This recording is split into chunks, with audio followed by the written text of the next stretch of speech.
Hello, happy Boxing Day.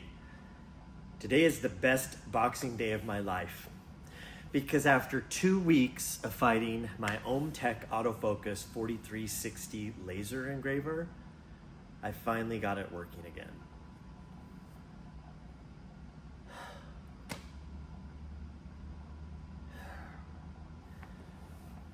Long story short, I was in the middle of a project and the machine just stopped. My display screen on the laser engraver went black. My red light went on. My green light was off, and my yellow light was off. And every 2 seconds, the yellow light and the green light, and probably the red light, and the little screen would flash on and off really fast. My light burn would not connect to the laser, and the 24 volt power system underneath the laser was shut off. Even the little fan that cools that thing off wouldn't work. But I could turn it on and I could turn the laser on, and my little magnetic contact conductor box that sends power to the laser itself, it was working, but nothing else would work. So I did what everybody else did, and I went to the internet to try and figure out what was going on. And the internet couldn't give me any answers. So then I called OmTech and tried to get on with them. But they couldn't get a guy with me for 24 to 48 hours. After 48 hours, he calls me and I'm at Chick-fil-A having lunch, and it's not going to work out. So I have to buy an appointment, $49, and try and figure out with somebody on the phone what's going on. Well, they're not able to get to me until like 2 days before Christmas. This thing broke down like a week and a half before Christmas. So I start digging around, and again, nobody can answer anything. And I was kind of sad about that, because usually the OmTech Facebook page, now Laser Guys page, or just a deep dive onto YouTube has been able to provide the answers, but that didn't happen this time around. So anyway, way too much details. So I started going down and started testing for voltage. Here's what I found. When I pulled CN4 and or CN2 off of the Ruida control board, everything came back on. The 24 volt thing started spinning, the screen came up, the flashing error lights ceased, and it looked like everything was going to be fine. But both of those things control your proximity limit switches, which is what tells the computer and the laser engraver how far to go in one direction. And when those things are pulled out and you turn your laser on, it immediately tries to home, and it crashes into stuff and grinds, and it's not good. So I figured that since everything was working wrong when those proximity sensors was plugged in, and when everything was sort of working right when they were unplugged, that it had to be that. Well, I finally got a hold of OmTech, and they were like, oh, no, it's your 24 volt power system. Well, my system has a 36 volt power system. And they said they would send me a new one, but it would take up to a week. And so I got it.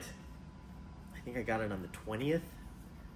I had a big job I needed to finish by the 21st, and another one I needed to finish by the 25th. None of that happened. But I eagerly, when I got it, I replaced the 24 volt system, and I had previously bought another Ruida controller thinking that maybe it was fried too, maybe it wasn't communicating right. So I replaced that and did everything, plugged it all in, and it's the same exact problem. CN4 were plugged in and or CN2.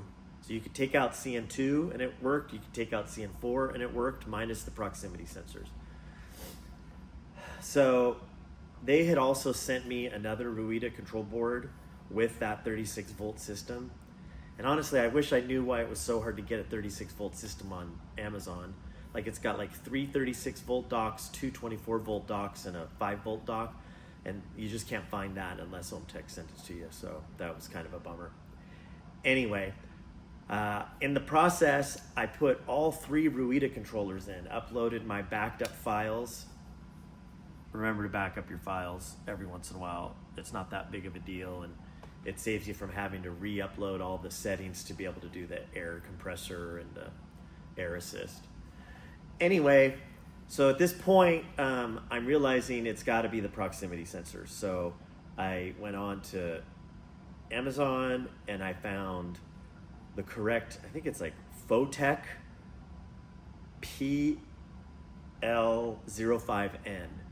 And basically what that, it has 3 cables. It has a brown for power, it has a blue for ground, and it has a black for what I'm calling input signal, I guess. The 5 indicates that it will sense metal 5 millimeters away. It will trigger the proximity alert 5 millimeters away. The PL08N is 8, right? I mean, ultimately this says 10 to 30, but it's a very slim margin. But it makes a difference. I'm gonna tell you why in a second. So anyway, so I reinstalled those switches. I took a lot of time to make sure that there was continuity in the lines. I made sure that everything was in contact. Where things were bundled together, sometimes at the factory they just kind of jammed all the same things into the hole. I'd previously checked for that and thought I'd found a broken connection in there and fixed it, and it still didn't fix it. So I put those new sensors in, had the new Ruida board in, had the new power board in, and I uploaded the new settings and I turned it on, and it worked in that I didn't get any flashing lights. I had my screen, but it wasn't activating the proximity sensors.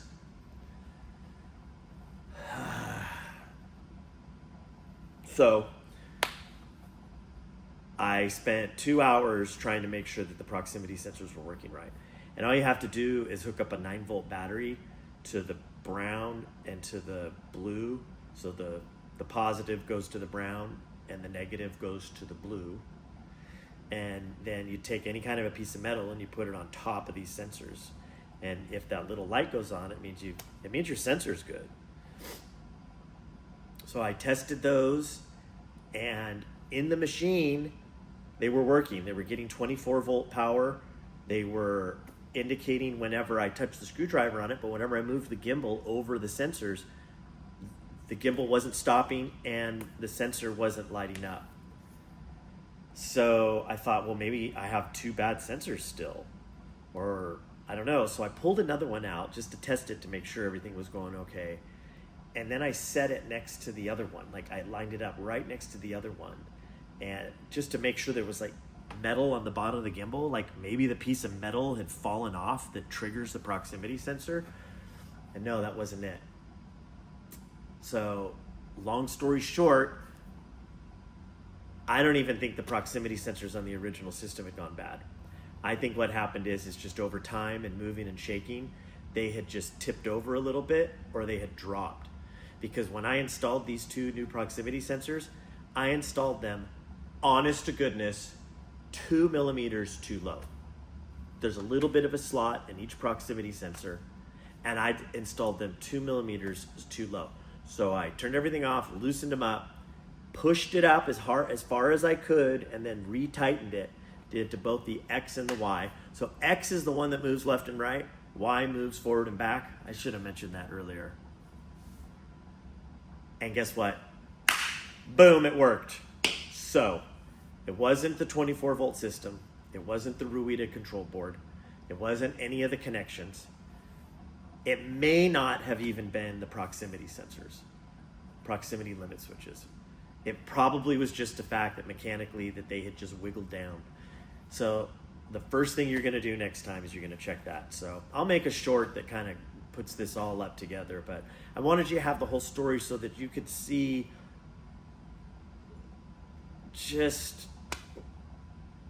I wanted to put this together in a video so that you could just see that this is that error signal is coming from the proximity sensors.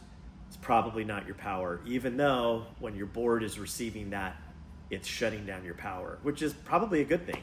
You know, you don't want to jam into those proximity sensors. So I ended up jamming into those proximity sensors a couple of times, and it ended up breaking them off like the first time around. So anyway, so fantastic Boxing Day. Really happy this is all settled. Thank you for watching. And if this is helpful, please like and subscribe. Like, I don't do a lot of like laser repair videos. I do a lot of other like fun make videos, and I'd sure love to have your support. But anyway, thank you very much. Hope you're looking forward to having a good new year.